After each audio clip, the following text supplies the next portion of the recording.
variances through income side on sales as a result of sales price or sales volume.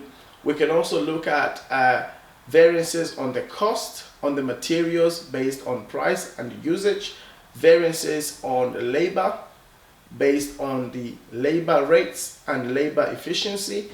We can also look at variances on fixed cost, fixed overheads based on the expenditure and volume. And variances could be adverse or favorable, and they do have a connection. Hi, and welcome to 365 AAT Education channel. And my name is Alan, and I'm your tutor for AAT modules.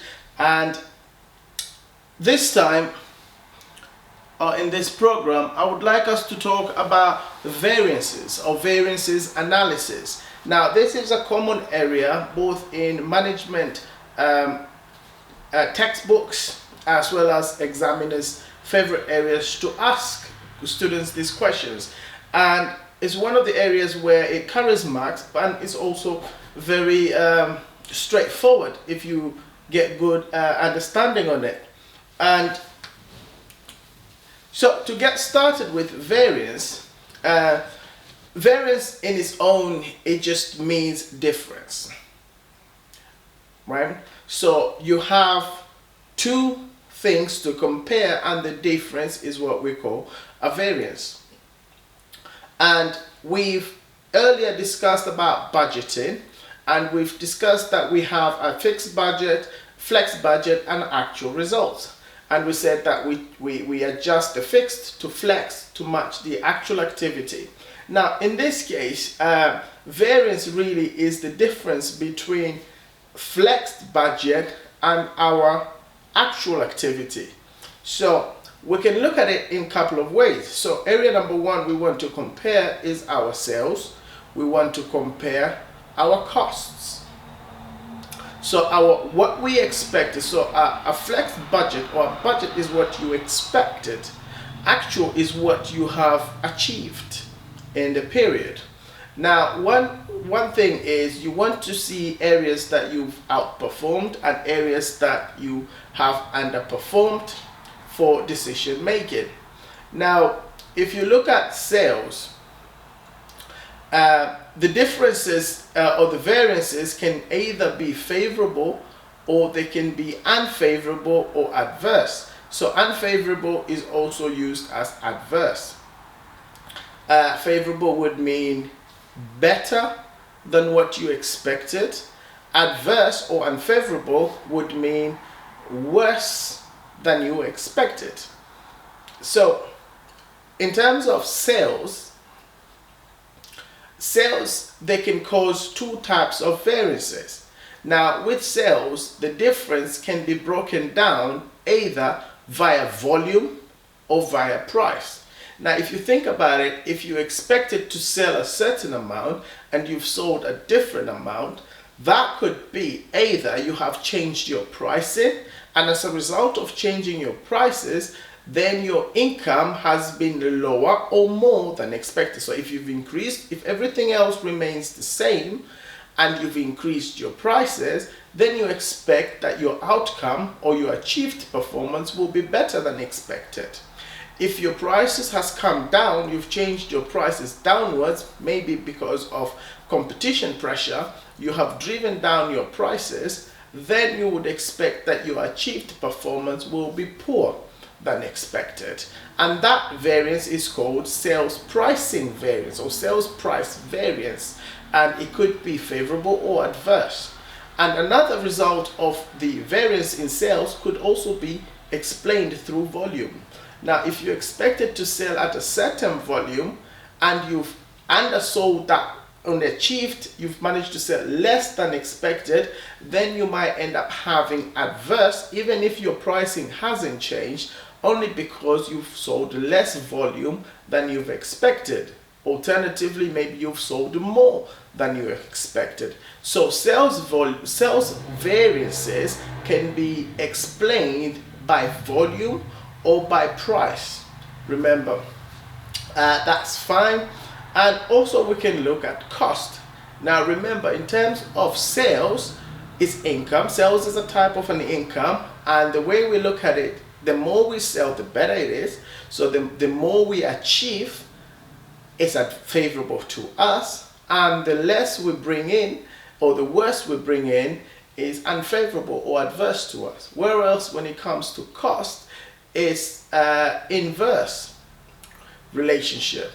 In terms of cost, we don't want to spend more than what we expected. So if we have to spend more than what we have expected, this is an adverse variance. If we spend less than what we've expected, this is a favorable variance. Now, a variance, again, we can look at cost by elements and say we have materials, we have labor, and we have fixed overheads. Now when it comes to materials, so we can have materials total variance, and we can also have labor total variance, and we can have fixed overhead variances. Now material variances can be explained by either usage and price. So for an example, if in our flexed budget, or in our budget, we expected to pay a certain price for material, and we've ended up paying more for that material, the outcome itself can be adverse only because of the price that we've paid. We've paid more than what we've expected, and that's called material price variance. And likewise, material variances can be explained by the usage. For an example, you can't expect to use a certain amount of units or kg or liters of materials, but then when it comes to the production, you might end up using more or less, and that could cause, the more you use than expected will cause an adverse, and the less you use than expected will cause a favorable. Now I want you to also look at these two variances in conjunction. Now with materials price and material usage, for an example, you might choose to change a supplier from a cheaper supplier to a more premium supplier, but as a result of that, you might end up having an adverse in material price, but end up having a favorable in material usage because you've got a higher grade material. So therefore, you tend to use less of it, or it's easier to use. Vice versa is also true, that if you change a supplier from a premium or high grade materials to a lower grade materials, you might have favorable on material usage variance, but end up having adverse on material. If you choose a cheaper one, you might end up having a favorable on material price, but end up having adverse on the usage, because a lower grade materials you might end up having to do a more of rework, more damages, lower quality testing and refunds, so you have to use more of those units. So it's good to look at variance as a total and look at the contribution to that variance, either being the price or being the usage, and also look at these two. Sometimes they link together, one favorable as a result of the other being adverse, and vice versa. Same as labor. Now labor, there are two, a variance in labor can be explained either by rate, which is what we pay our workers, also by efficiency, which is the number of hours our workers took in the production. Now these two, again, similar to materials, they can they do have a connection. So a high grade worker will cost us more in terms of rate, but we'll use less of available hours. Whereas a lower grade worker will cost us less, but use more of the hours. So that's another way of looking at this. And thirdly is fixed overheads. So we have two types of, we can explain a fixed overhead variance, adverse or favorable, based on overhead expenditure and overhead by volume. Now remember, overheads are spread across the number of units that we produce, or we use overhead absorption rate by production activity. So therefore, the more we produce, the less overhead we will have, because we have more units to spread across. So the overhead absorption rate will receive more just as a result of the volume. But the lesser units we have produced than expected, we might end up having more fixed overheads into the units because we have less of them to spread across. So the volume itself can have an impact on your fixed overhead volume, fixed overhead variance, as well as expenditure. How much did it actually end up costing you? So for an example, you might have a certain rate in terms of insurance, but when you started the activity, you might end up having to pay difference. So what you've expected to pay compared to what you've ended up paying.